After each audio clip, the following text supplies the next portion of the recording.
Aleluya. Segunda de Reyes 11:1 dice así la palabra del Señor.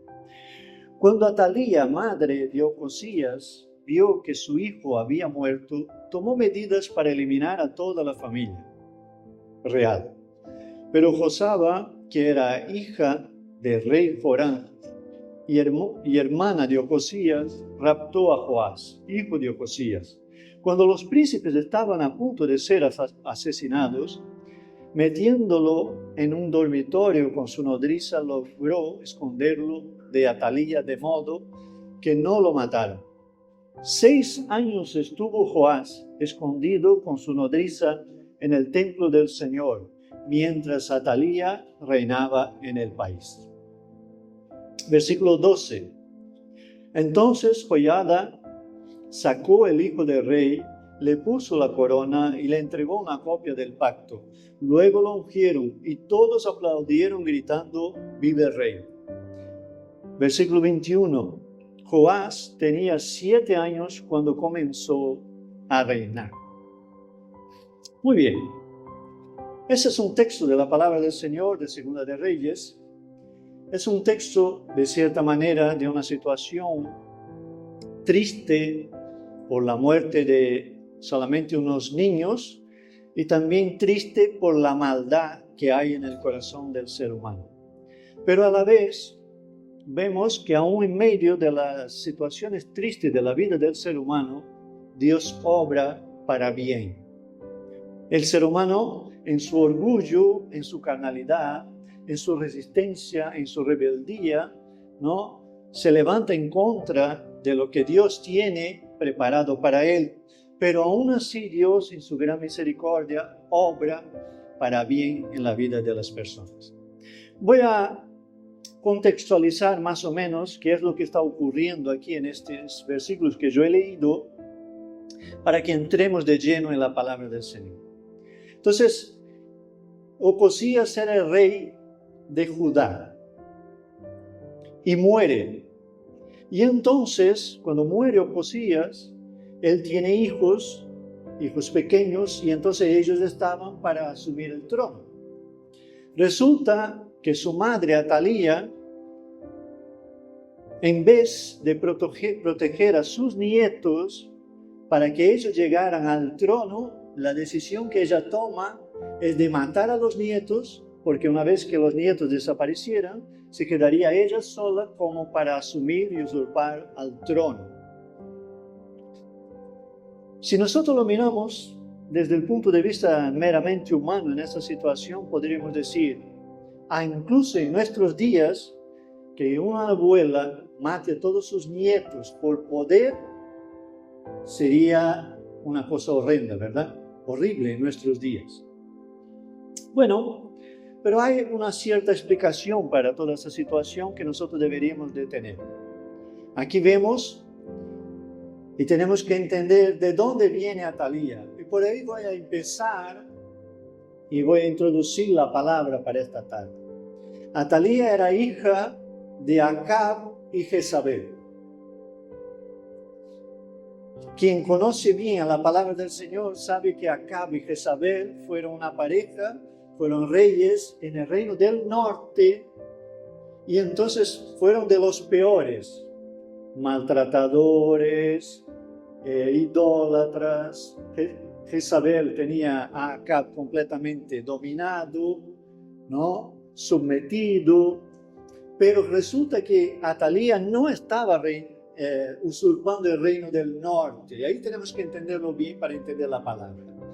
Ella se había casado con el hijo del rey del sur de Judá, y entonces ella lo que quería era usurpar, y lo hizo por 6 años, el reino del sur, no el reino del norte donde estaban sus padres. Y usurpa el reino matando a sus nietos. Pero el texto dice que una de las hermanas de Ocosías, es decir, una de sus hijas de Atalía, coge a uno, Joás, de los niños, y lo esconde en un dormitorio.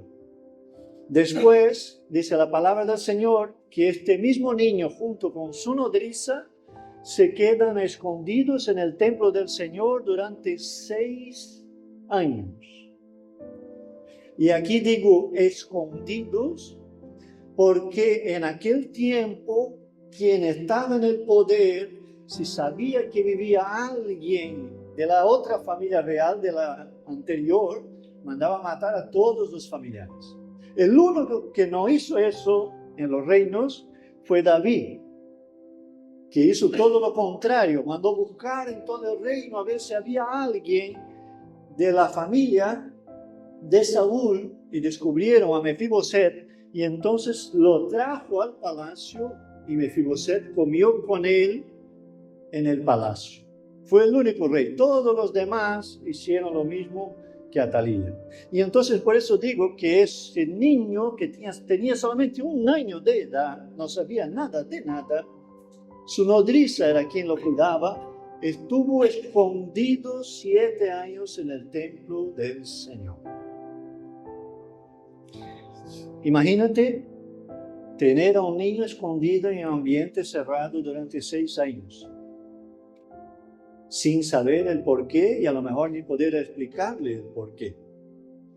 Pero dice la palabra del Señor que el niño estuvo ahí guardado por el Señor 6 años. Y cuando llegó el momento, Joiada, que era sacerdote del templo y esposo de la mujer que había salvado al niño, que sabía que él era el heredero, le coge y lo lleva y lo presenta, le pone la corona, le unge y declara que él es el rey. Y entonces aquí podemos entrar y ver primeramente lo siguiente. Para la vida de este niño, después cuando él cumple 7 años, y con 7 años se convierte en el rey de Israel, de Judá, pregunto, ¿qué sabe un niño de 7 años para reinar? Nada. Necesita de la ayuda, del mentoreo y del cuidado de una persona mayor, experiente, ¿no? Y que pueda ayudarle a tomar las decisiones. La autoridad está sobre el niño, pero necesita ayuda para ejercer la autoridad. Por eso, cuando Dios pone una autoridad sobre nuestras vidas en la iglesia del Señor, ten presente que la autoridad nunca es para ser ejercida solo. La autoridad que Dios pueda poner en mi vida, en tu vida, en la casa del Señor, siempre es compartida. Por eso no existe ministerio de uno solo. El que podía tener ministerio de uno solo hombre, que era Jesús, y podía hacerlo todo, no lo hizo, sino que lo hizo todo en conjunto con los demás, compartiendo la autoridad. ¿Por qué digo eso? Porque dice la palabra del Señor lo siguiente: toda autoridad le ha sido dada a Jesucristo en el cielo y en la tierra. Él tiene toda la autoridad. Y si Él no comparte autoridad conmigo y contigo para el reino en esta vida, no tenemos nada. Entonces la autoridad está sobre este niño. Está sobre este niño de tan solamente 7 años que se convierte en el rey y alguien tiene que cuidar de él para que él pueda gobernar. Entonces, a donde quiero entrar, y aquí entramos de lleno en la palabra, en lo que Dios está ministrando a mi corazón, es el hecho de que este niño estuvo en un refugio, literalmente hablando, durante 6 años de su vida. Quizá este niño estuvo marcado por esos 6 años que estuvo escondido. Pero también vemos en esa situación una mujer marcada por lo que había visto y aprendido dentro de su casa, que es Atalía. ¿Y por qué estoy hablando de eso? Estoy hablando de eso, hermanos, porque la gran verdad es que la iglesia debe ser un refugio. Nosotros no hemos sido llamados a condenar, nosotros hemos sido llamados a cuidar. Así como el templo fue para este niño un refugio durante 6 años, así debe ser la iglesia del Señor, un refugio para las almas y para las vidas. Y un refugio no es un lugar donde se trata mal, donde no se protege, donde se rechaza. No, un refugio es un lugar de cuidado. Entonces, si la iglesia del Señor debe ser un refugio para las almas y para las vidas, tiene que ser un lugar donde las personas son cuidadas, protegidas, amadas, bendecidas y ayudadas siempre cuando se les deja ayudar, ¿verdad? Porque hay una cosa que he aprendido a lo largo del tiempo en el ministerio, es que cuando uno no quiere ser ayudado, no puede ser ayudado. Entonces la ayuda solo puede venir a través del Señor.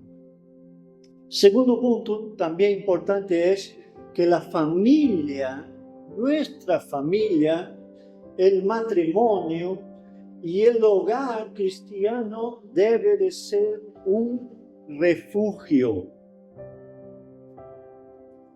¿Un refugio para quién?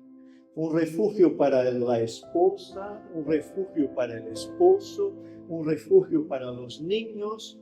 Y entonces nosotros tenemos que velar para que esto ocurra en la iglesia y en nuestras casas y en nuestros hogares. ¿Y por qué estoy hablando de eso? Porque Cristo Jesús es tu refugio y mi refugio. Hay una canción en Brasil que dice que solo hay un lugar donde la gente no me apunta el dedo, solo hay un lugar donde la gente no me condena, solo hay un lugar donde la gente no me juzga, solo hay un lugar donde yo no soy discriminado ni rechazado. Y este lugar es en la presencia de Jesucristo. Entonces Jesús dice en Mateo 11, 28, 29 y 30. Jesús dice lo siguiente: venid a mí todos los que estáis trabajados y cargados, y yo os haré descansar. Llevad mi yugo sobre vosotros y aprended de mí, que soy manso y humilde de corazón, y hallaréis descanso para vuestras almas, porque mi yugo es fácil y ligera mi carga. Solo esos 3 versículos ya serían suficientes para en ellos mismos tener una predicación.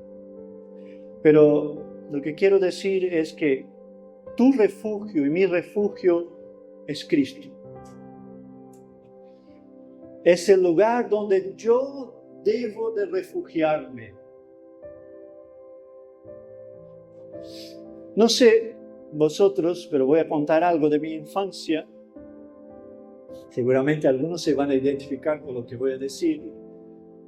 Cuando éramos niños en mi barriada y nos juntábamos a jugar, y de repente entre los niños es muy común que haya divergencias y diferencias, ¿no? O discutías o peleabas con uno que estaba ahí. Cuando tú sabías que tú no ibas a ganar, ¿qué era lo que hacías?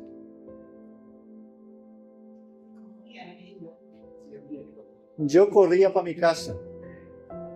Me metía dentro de casa a buscar dónde estaba mamá y me escondía detrás de mamá o de papá.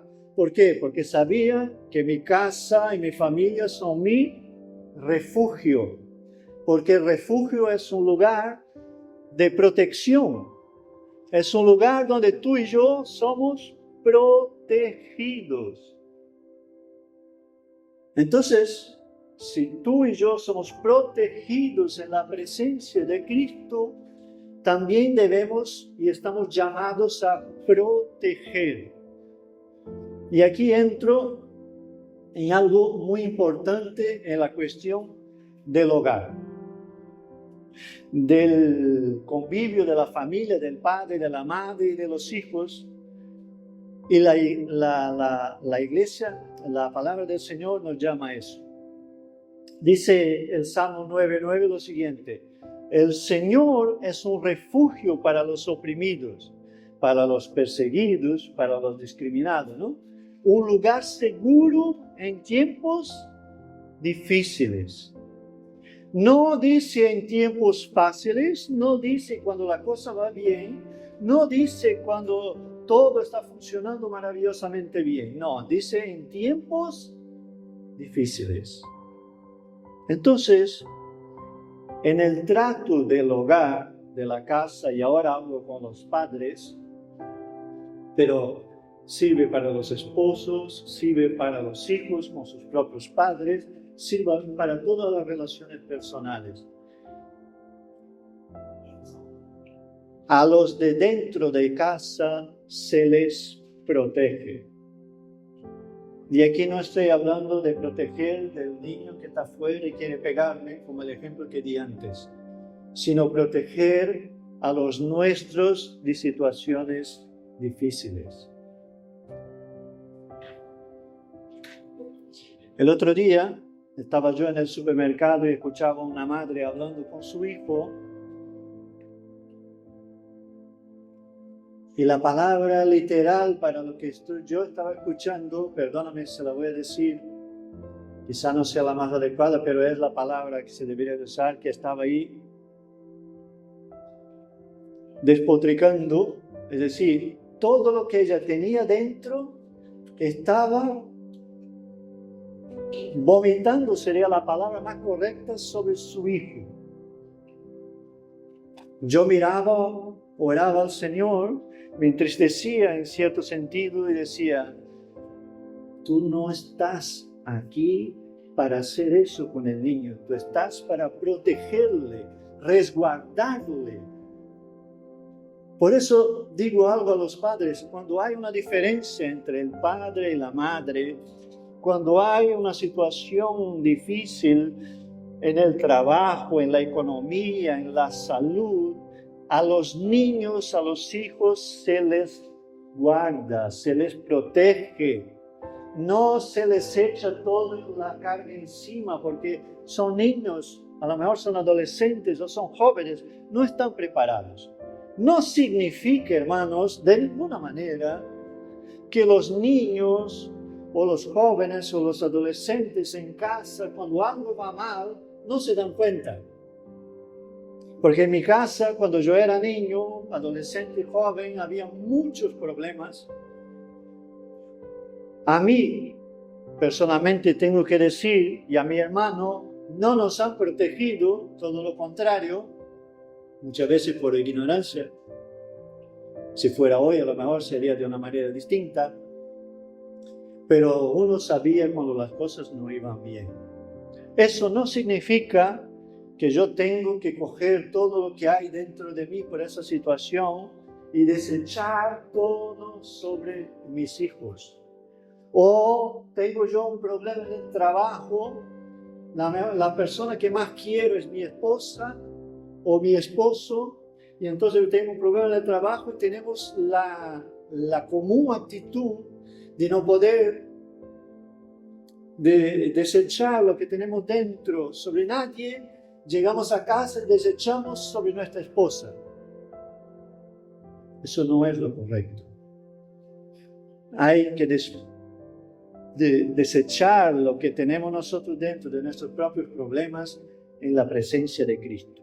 Ahí es el lugar para dejar todo. No en la vida de nuestros hijos o en la vida de nuestra esposa, de nuestro esposo. Este no es el lugar. ¿Por qué? Porque si hacemos eso, nuestra casa, nuestro hogar, deja de ser un refugio. Si la iglesia no cuida las vidas que lleguen como lleguen, venga de donde venga, de la manera que lleguen, nosotros no somos refugio. Y digo más, hermano, a veces nosotros somos trinchera. Que la gente entra y nada más entrar ya estamos disparando. No, Dios nos llama a ser refugio, así como Él es refugio para nosotros. Entonces, el hogar el hogar es un lugar, de protección, de proteger a los niños. Y aquí digo algo a los hombres, a los sacerdotes. A veces también el hombre debe de ser sabio y proteger a su esposa como vaso más débil, como vasija más débil, que lo dice la palabra, no lo digo yo, aunque si lo digo ahí afuera, ya sabe lo que me van a decir, ¿no? Pero ¿en qué sentido? Un amigo pastor mío dijo algo en algún momento, en una situación, y lo grabé, y muchas veces lo uso como esposo y como sacerdote. ¿Para qué vamos a estar dos preocupados si solo uno es suficiente? ¿Significa eso, pastor, que el esposo tiene que esconder los problemas de la esposa? No, no estoy hablando de eso. Estoy diciendo que muchas veces uno tiene que ser sabio y proteger a su casa y a su familia, siempre cuando sea posible, porque llegan momentos en que hay que hablar y hay que decir. El Salmo 46, versículo 1, la palabra del Señor dice lo siguiente: Dios es nuestro refugio y nuestra fortaleza, nuestra segura ayuda en los momentos de angustia. En algunas versiones habla de provisión. Entonces, ¿provisión en qué sentido? Si un hermano está necesitado de oración, yo debo ser como refugio el que le provee oración. En el ministerio tengo que decir, hermanos, que hay situaciones tan graves, tan difíciles, tan duras, que al final solo queda al pastor orar. No hay nada más que hacer. Y esperar que Dios actúe. Porque hay situaciones, y básicamente en todas ellas, Dios tiene que intervenir. Pero la provisión de oración, de cubrir una persona con oración, nosotros siempre lo podemos hacer y ayudarle. Pero también, hermano, dice la Biblia, si yo tengo 2 túnicas o 2 chaquetas y mi hermano está pasando frío y las tengo guardadas en mi ropero, yo tengo que coger una de ellas y dársela a mi hermano, porque eso significa ser refugio, lugar de protección, lugar de provisión. Significa, hermano, que también una hermana nos visitó allí en Madrid, y en Madrid en el centro de Madrid, hay por lo menos más de 1,000 personas que viven en la calle. Y es verdad que tú vas andando por la calle y puedes ver personas en la calle Hay épocas, las épocas de primavera y verano se ve más, y en otoño e invierno se ve menos porque ellos se resguardan en los lugares donde pueden. ¿Por qué estoy diciendo eso? Pues tampoco se trata de que yo ahora salga por una ciudad como Madrid y esté dando una chaqueta a cada uno que está ahí. No es posible, ¿no? Pero ni tanto ni tampoco. Lo que está en mis manos sí debo de hacer como provisión en la vida de las personas que me rodean. Y no hablo solamente de los hermanos en Cristo, porque a lo mejor puede venir a nuestra puerta la persona que sea pidiendo comida, porque verdaderamente tiene hambre, porque hay gente que viene a pedir comida y no es por hambre.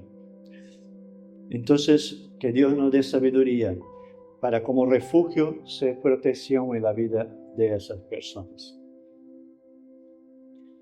El Salmo 31, versículo 1, la palabra del Señor dice lo siguiente: En ti, Señor, busco refugio, jamás permitas que me avergüencen, por tu justicia líbrame.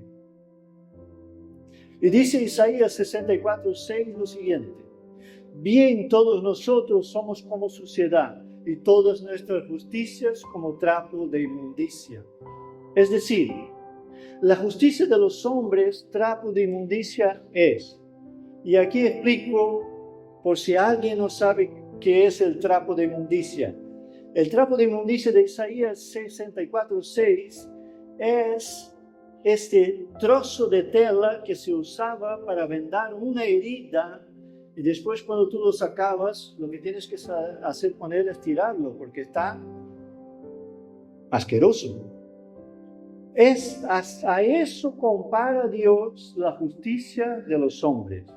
¿Por qué estoy diciendo eso? Hermanos, a la hora de ser refugio para otras personas, no esperes que se ejecute justicia de los hombres en nuestras vidas, sino que miremos a Dios, lo que dice la palabra, y veamos la justicia del Señor. ¿Y sabe de una cosa? Que la justicia del Señor siempre va acompañada de misericordia. Y la iglesia del Señor es un lugar de justicia. ¿Porque tú y yo somos justos? No. Porque el Señor de la iglesia es justo. Entonces en la iglesia debe de haber justicia. A veces nos equivocamos dentro de la iglesia y del contexto de la iglesia. Porque tenemos sentimiento de posesión. Y aquí explico algo. Dios, cuando creó los cielos y la tierra, dijo al hombre que tenía dominio sobre los animales, sobre los peces, sobre las aves, pero no dijo que tenía control. Dijo que tenía dominio. Significa administrar, pero no el control, porque el control lo tiene Dios. ¿Por qué estoy diciendo eso? Porque en la justicia de los hombres, casi siempre en la justicia de los hombres hay sentimiento de posesión. Eso es mío. Pero en la iglesia del Señor, Dios nos llama a sentimiento de pertenencia, que es diferente. Pertenecer a la iglesia significa que soy parte de algo que va más allá de mí. Por eso Dios no nos llama en la iglesia a dar resultado. Dios nos llama a dar continuidad. Porque ya existió una iglesia antes de nosotros, y cuando nosotros nos vayamos, seguirá existiendo una iglesia. A veces nosotros pensamos que la iglesia solo existe en nuestra propia existencia, ¿no? Vaya redundancia, pero no es así. Por eso, hermano, en la justicia del Señor debemos de tener sentimiento de pertenencia. Somos hijos de Dios, pertenecemos a la iglesia del Señor, pertenecemos al reino de los cielos y pertenecemos a la familia de Dios. Pero no somos dueños de nada. No eres dueño de nada, no soy dueño de nada. Pertenecemos a la iglesia, somos parte de ella y en ella nos desarrollamos para que otros puedan ser alcanzados. Salmo 32, versículo 7.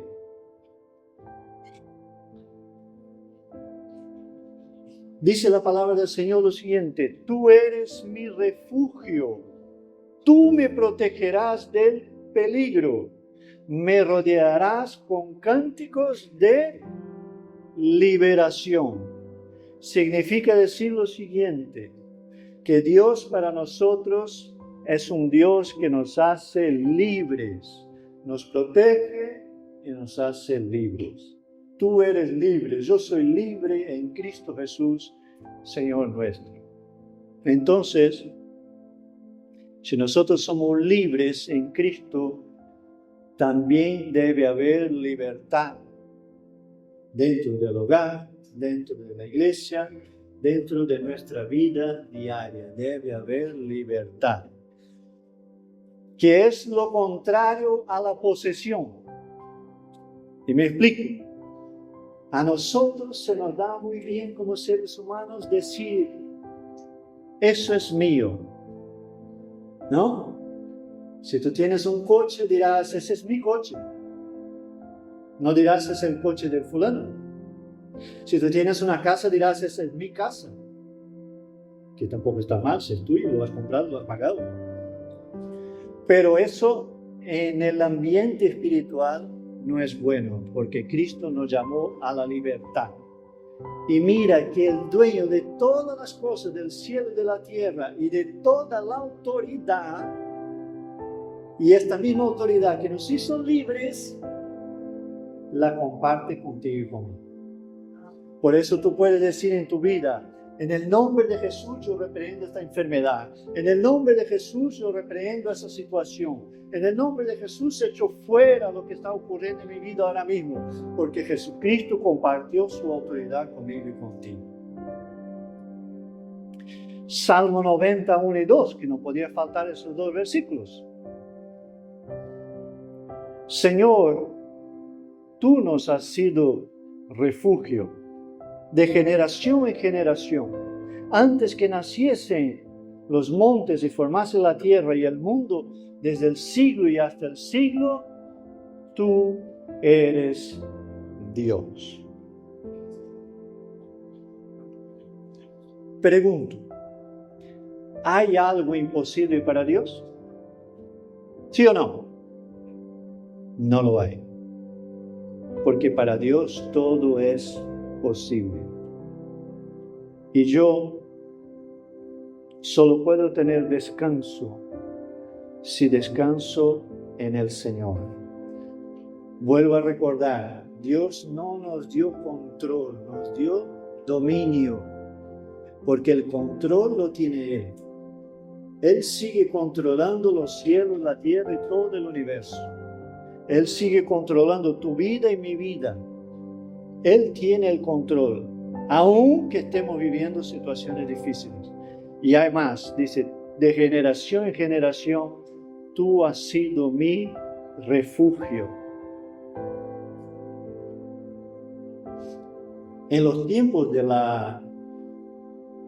Antiguo Testamento, habían altares especiales en determinadas ciudades, y esos altares solo podían ser usados cuando alguien accidentalmente quitaba la vida de otra persona, no intencionadamente, accidentalmente.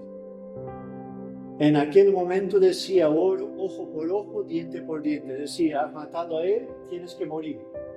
Cuando eso ocurría, muchas veces las personas salían corriendo de donde estaban y se iban al altar específico para redención, y se agarraban a un cuerno que había en el altar y allí pedían redención por lo que les había pasado.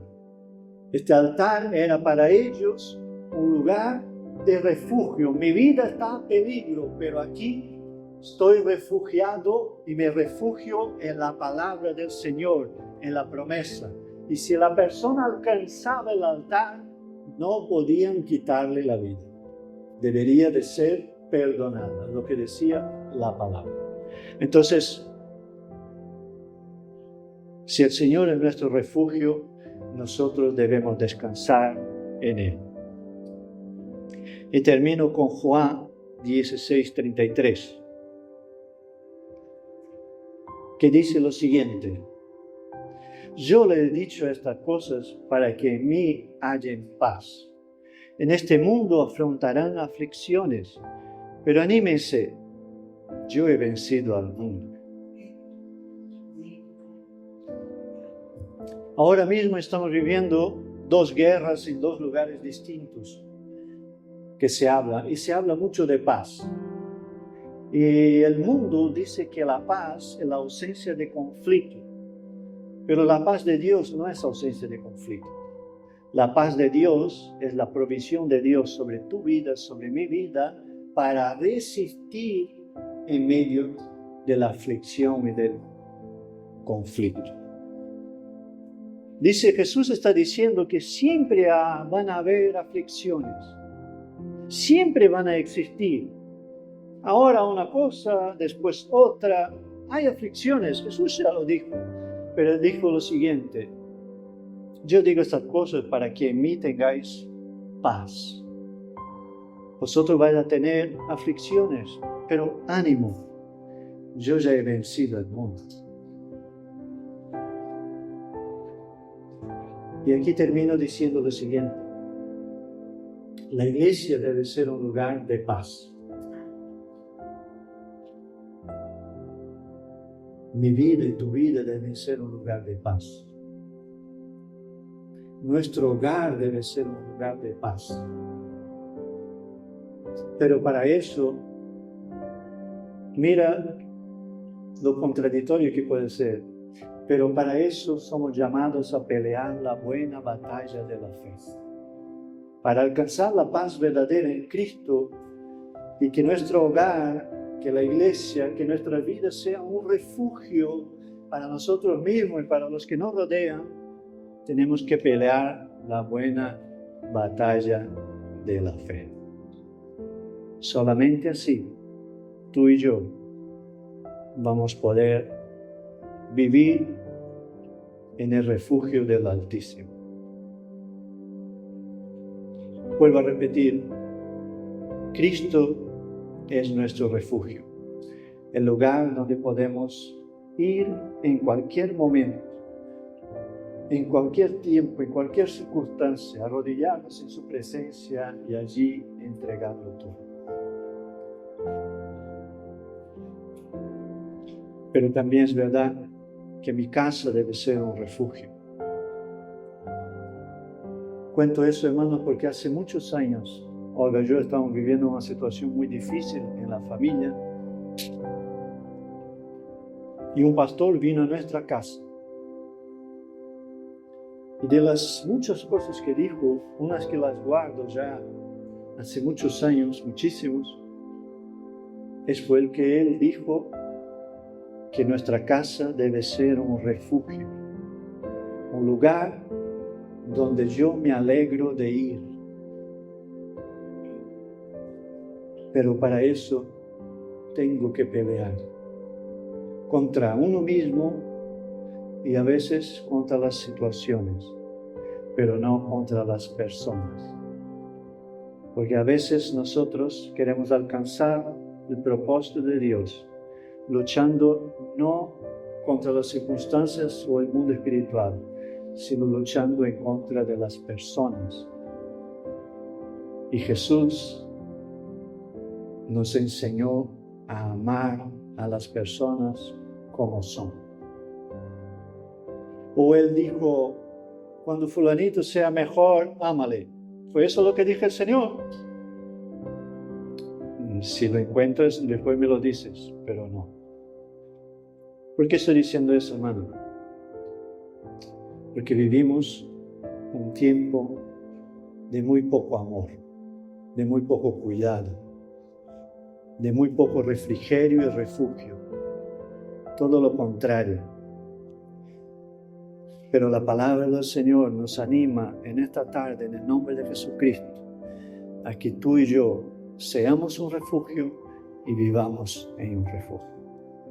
Te invito a que te pongas de pie en el nombre de Jesús.